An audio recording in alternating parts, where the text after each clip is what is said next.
The Intercept Window. March 18, 1944. 21,000 feet over the North Sea, east of Cromer, England. The bomber formation hums with a strained, metallic steadiness, the kind that only exists when engines are pushed hard and crews are quiet because every man is listening for the wrong sound. Frost crawls along the inside edges of the plexiglass. Oxygen masks hiss. Somewhere behind the cockpit, Staff Sergeant Daniel Mercer braces himself in the waist position of a B-17G Flying Fortress, gloved hands resting on the chilled steel of his twin .50 calibers. The sky ahead looks empty. That is what makes it dangerous. Mercer has been airborne for 3 hours, long enough for the vibration to sink into his bones. He scans the upper left quadrant, not with nervous sweeps, but with slow, disciplined arcs. He is not looking for aircraft. He is watching spacing. Altitude bands. The way the clouds thin in places where contrails should be. The intercom crackles. Gunners stay sharp. Luftwaffe reported lifting out of Jever. The voice belongs to Captain Robert Haynes, aircraft commander, calm and clipped. It is not fear that tightens Mercer's jaw. It is anticipation. 2 missions ago, Mercer was written up for firing early. His section leader had called it impatience. Another officer called it poor discipline. One even said Mercer did not understand doctrine. Hold fire until effective range. Conserve ammunition. Wait for positive identification and committed attack. Mercer understood the words. He just did not agree with the timing. He shifts his weight, boots hooked under the floor strap. The waist guns are not glamorous. No armored enclosure. No heated turret. Just open space, thin aluminum skin, and the knowledge that if a 20mm shell comes through here, there will be nothing left to protect him but reaction speed. He sees them then. Not shapes. Intent. High sun, slightly above the formation, where glare works like camouflage. 3 specks drift, almost lazy, sliding into position. Focke-Wulf 190s, he thinks. Not yet diving. Not yet committed. This is the phase most gunners miss. German intercept doctrine in 1944 is precise. Fighters do not rush the bombers. They assemble. They test reactions. They wait for the formation to show its rhythm, its blind arcs, its confidence. Only then do they commit to the firing pass. Mercer tracks the lead spec with his eyes, not his guns. He counts seconds between glances. Measures how long it stays just outside effective range. How it mirrors the bomber stream instead of attacking it. Contact high left, he says into the mic. There is a pause. Range, the top turret gunner asks. Too far, Mercer replies. But they are setting up. Silence again. Somewhere forward, a navigator frowns at a chart. Somewhere above, another gunner tightens his grip. Mercer swings his guns anyway, not firing, just aligning. He knows how this will look from the cockpit. A waist gunner moving too early. Eager. Jumping at shadows. The fighters begin to drop, not in a steep dive, but a controlled slide. This is the moment doctrine tells him to wait. Let them close. Let them commit. Let the kill probability rise. Mercer exhales. If he waits, the fighters will reach the point where their cannons can tear through the formation. If he fires now, he will not hit anything. The range is too long. The deflection too wide. But that is not the point. He squeezes the trigger. The guns hammer the air, twin streams of tracer arcing upward, not at the fighters themselves but through the space they must pass to complete the intercept. The recoil shudders through his shoulders. Brass casings spill and tumble, catching sunlight as they fall away into nothing. Mercer, check fire, the radio snaps. It is sharp now. Annoyed. He does not stop immediately. He walks the tracers across the approach corridor, stitching empty sky with warning. The effect is immediate. The lead fighter jerks upward, breaking formation. Another rolls away, aborting the dive. The third hesitates, then follows. The intercept collapses before it ever reaches firing range. No explosions. No kills. Just absence. The sky is empty again. Mercer releases the trigger and lets the barrels spin down. His heart is steady. His breathing slow. He has not saved ammunition. He has not scored a victory. He has done something harder to explain. "Waist gunner," the captain says, voice tight. "You fired outside Doctrine." Mercer keeps his eyes on the sky. "Yes, sir," he replies. What he does not say is that Doctrine is about results, not rules. What he does not say is that the Germans will need time to reset, to reassemble, to regain confidence. That window matters. The formation drones on toward the continent, intact. Behind Mercer, the empty sky holds its silence, and for now, that is enough. Accusations in the aftermath. The bombers cross the English coast hours later, engines throttling back as the cold loosens its grip. Wheels slam onto concrete. Propellers wind down. The mission ends without loss, but not without consequence. In the debriefing room, the air smells of damp wool, coffee, and frustration. Maps are pinned to cork boards. Chalk marks indicate enemy contacts. Crewmen sit with helmets on their knees, oxygen masks dangling loose, waiting to hear what they already know is coming. Staff Sergeant Daniel Mercer stands near the back, arms folded, flight jacket unzipped. He does not fidget. That alone irritates some of the officers. Captain Haynes points to a mark over the North Sea. "Enemy fighters made contact here," he says. "But they broke off before reaching effective range." There is a murmur of approval. Someone nods. Someone else exhales in relief. Then the tone changes. "Waist gunner Mercer fired at extreme range," Haynes continues. "Outside standard engagement doctrine." Eyes turn. The squadron gunnery officer, First Lieutenant Wallace, adjusts his glasses. He is a by-the-book man. Range tables. Training circulars. Engagement envelopes. "Sergeant," Wallace says, "what was your estimated distance when you opened fire?" Mercer answers without hesitation. "Over 1,000 yards, sir." A few heads shake. Someone whispers something Mercer does not catch. "And you expected to hit something at that range," Wallace presses. "No, sir." That earns him a sharp look. "Then why fire?" Mercer feels the room close in. This is not a cockpit. There is no engine noise to hide behind. Just voices and judgment. Because they were not attacking yet, Mercer says. They were positioning. If they reached commitment phase intact, they would have pressed through multiple arcs at once. Wallace blinks. "Commitment phase," he repeats. "You are a waist gunner, not an intelligence officer." Mercer keeps his voice level. "Yes, sir. But I have watched them do it before. They test reactions. They look for hesitation.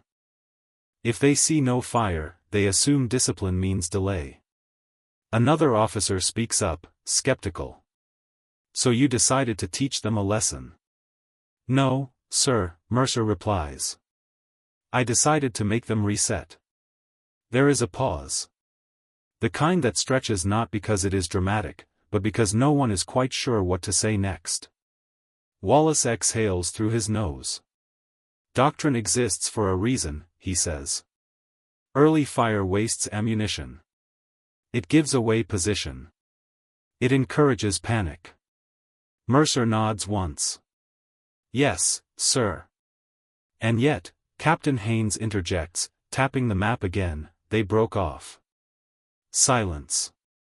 Haynes looks around the room. No damage.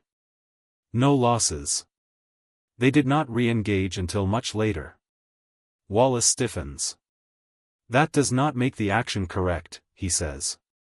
No, Haynes agrees. But it makes it effective. The word hangs there. Mercer says nothing.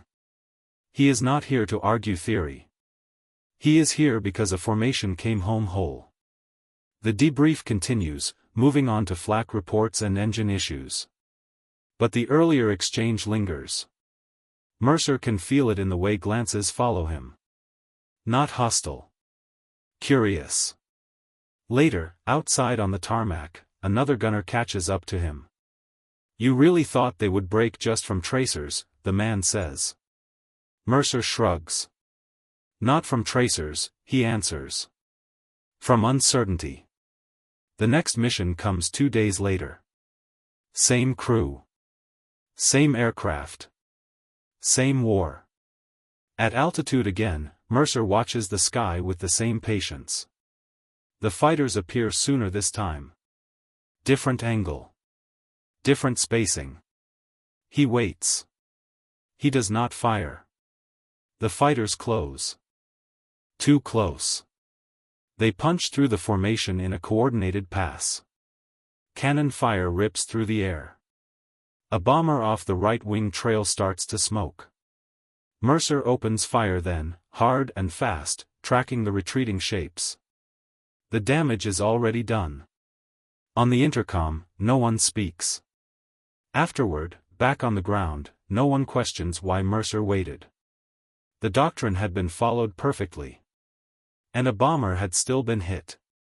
That night, Mercer sits on his bunk, helmet beside him, replaying both encounters in his mind. One where he fired early and saved nothing visible. One where he waited and watched consequences unfold. Doctrine, he thinks, is a language. But the enemy has a dialect. On the next mission briefing board, someone quietly circles a note under enemy fighter tactics. Aborted intercepts observed following early suppressive fire. No name is attached to it. Mercer tightens the strap on his helmet before heading out. The sky does not care who is right. It only reacts to timing. Reading the enemy clock. April 2, 1944. 24,000 feet over the Dutch coast. The North Sea fades behind them, replaced by a broken quilt of fields and rivers. The bomber stream stretches for miles, silver shapes holding altitude with mechanical obedience. Flak has not started yet. That alone makes everyone uneasy. Staff Sergeant Mercer feels it before he sees it. A tightening in the air. The sense that the enemy is already present, simply choosing not to be visible yet. He shifts his stance at the waist guns, checking feed belts by touch. He does not look at the sky all at once. He breaks it into slices. High sun. Low contrails. Gaps where fighters like to hide their approach. He is not counting aircraft. He is counting seconds. German fighters appear in pairs, not charging, not climbing aggressively. They drift along the bomber stream, just outside range, like wolves pacing a herd. They are disciplined. They do not waste fuel or altitude. They are waiting for something. Mercer keys the intercom. They are probing, he says. Looking for the quiet spots. What do you want to do? The radio operator asks. Mercer does not answer immediately.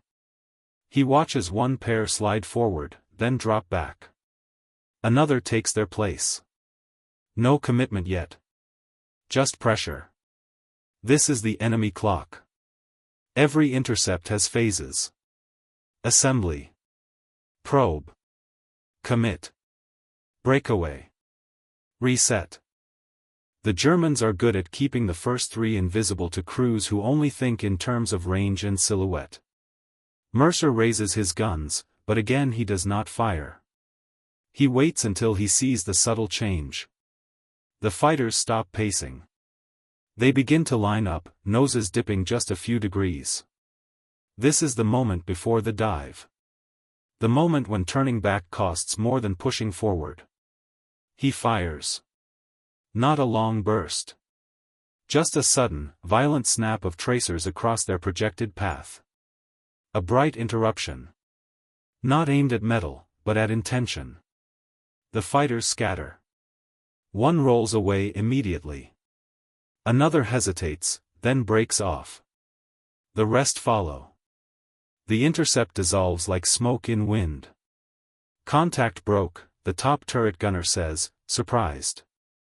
Mercer releases the trigger and scans for the next wave. No one tells him to check fire this time. Over the target, flak blooms black and angry. Mercer ducks instinctively as shrapnel rattles against the fuselage. The threat is different now. Mechanical. Indifferent. There is no psychology to flak. Only survival. On the way home, fighters make another attempt. Same pattern. Same timing. Same result. Back on the ground, the intelligence officer takes notes. Not just locations and numbers, but behavior. Abort points. Ranges where attacks begin to collapse. Mercer is called in after the debrief. Not reprimanded. Questioned. How do you know when they are about to commit? The officer asks. Mercer thinks for a moment. They stop correcting, he says. When they are maneuvering, they are flexible. When they commit, they accept error. You can see it in how long they hold a line. The officer writes that down. Another mission. Then another. Patterns emerge. Early suppressive fire does not always work. Sometimes the Germans push through anyway. But when it works completely. An entire intercept erased before it becomes dangerous. Other gunners begin to notice. They start asking Mercer where to look. What to watch for. He does not give lectures. He points. Watch the lead aircraft, he says. Not the one closest to you. The one deciding whether the rest follow. On April 10, the Doctrine is tested. A new group commander rides along. Known for strict adherence to procedures. Mercer fires early during an approach. The commander storms back after landing. You wasted ammunition, he snaps. You violated engagement range. Mercer listens. Then answers quietly. They did not fire a shot, sir. The commander pauses. That is not the measure, he says. No, sir, Mercer agrees. But it is the result. The argument goes nowhere. Doctrine remains doctrine. Mercer remains a staff sergeant. But something subtle changes. Briefings start to include phrases like disrupt assembly and deny clean commitment. Gunners are told to think in terms of denial, not just destruction. No one credits Mercer. That is not how the system works. In the air, however, recognition is immediate. When Mercer opens fire early, other gunners support him instead of questioning. Tracers overlap. Corridors close. The sky becomes hostile before the fighters expect it to. Intercepts become messy. Timelines break down.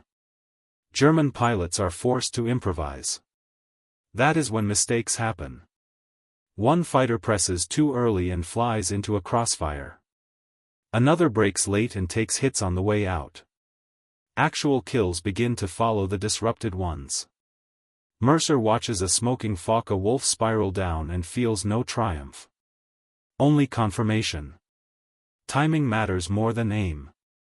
By late April, the bomber losses on his group's missions are lower than average. Not zero. Never zero. But lower. Doctrine has not changed officially. Manuals still say hold fire. Wait for range. But in the air, the men adapt. Mercer understands something then. He was never breaking doctrine. He was applying it at a deeper level. The enemy had taught him when the real fight began. When discipline looks like disobedience. May 12, 1944. 25,500 feet over western Germany. The air is thinner here, sharper. Engines labor, propellers biting at nothing. The bomber stream is deeper than Mercer has ever seen it, layer after layer of aircraft stacked like a moving city. This is not a probing raid. This is pressure. This is preparation for something bigger. Everyone knows it. Mercer settles into position, muscles loose, eyes alert. He has learned not to anticipate attacks emotionally. Anticipation creates tension. Tension narrows vision. He lets the sky come to him. The fighters arrive in force. Not scattered pairs. Not hesitant probes. A coordinated mass, assembling above and ahead of the formation. The Germans have adapted. They no longer drift aimlessly. They hold tight geometry, confident, patient, disciplined. Mercer feels a flicker of concern. This is different. Large formation high 12, someone calls. The intercom crackles with overlapping reports. Turrets swivel. Guns track. Fingers hover near triggers. Doctrine says wait. Mercer watches the lead element. He sees something new. The fighters are not looking for a gap. They are forcing one. The mass itself is the weapon. If they commit together, there will be no clean abort. Mercer fires. Not a warning burst. A sustained sweep across the center of the assembly. Other gunners hesitate for a heartbeat, then join in. Tracers converge. The sky fills with crossing lines of fire. The German formation shudders. One fighter breaks early. Another collides with turbulence from its wingman. The cohesion fractures just enough to matter. The attack comes anyway. Cannon fire streaks past the fuselage. AB-17 ahead takes hits, pieces peeling away. Mercer tracks a diving fighter, firing until it vanishes below the formation. The intercept is violent, brief, confused. Then it is over. The bombers press on, damaged but moving. Back at base, the argument is waiting. This time it is not just a lieutenant. It is group level. Mercer stands in a larger room, under harsher lights. You opened fire before any aircraft entered effective range, an officer says flatly. Yes, sir. And you initiated a general engagement. Yes, sir. The officer folds his arms. You understand that premature fire can provoke mass attack. Mercer meets his gaze. Yes, sir. And delayed fire can invite it. The room stills. Captain Haynes speaks carefully.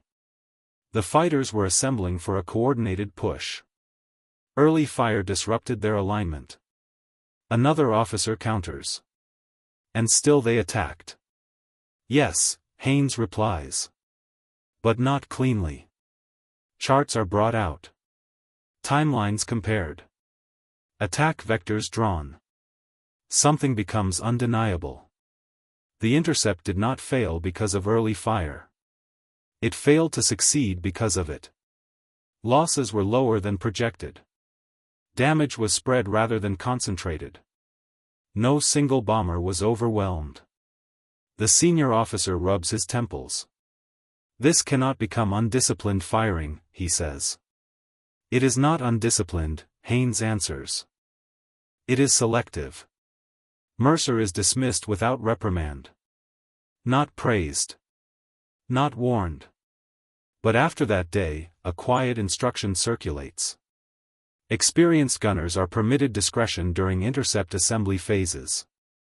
The words are careful. The meaning is clear. In the air, Mercer feels the difference immediately. When fighters appear, gunners no longer wait for permission that cannot arrive in time. They watch. They judge. They act. The sky grows less predictable for the enemy. German pilots begin firing rockets from longer range. They make head-on passes sooner. Their timing is off. Their confidence shaken. Mercer realizes something unsettling. The enemy is reacting to him now. Not personally. Systemically. They are adjusting doctrine because someone at the other end of the sky is refusing to play his assigned role. On a late May mission, Mercer watches fighters hesitate longer than they should. The commitment window stretches. Then closes. No shots fired. That is a victory no one records. After landing, a young gunner approaches Mercer. "How do you know when to shoot?" he asks. Mercer considers. "When they think they are still deciding," he says. "That is when they are most vulnerable." The war moves on. New missions.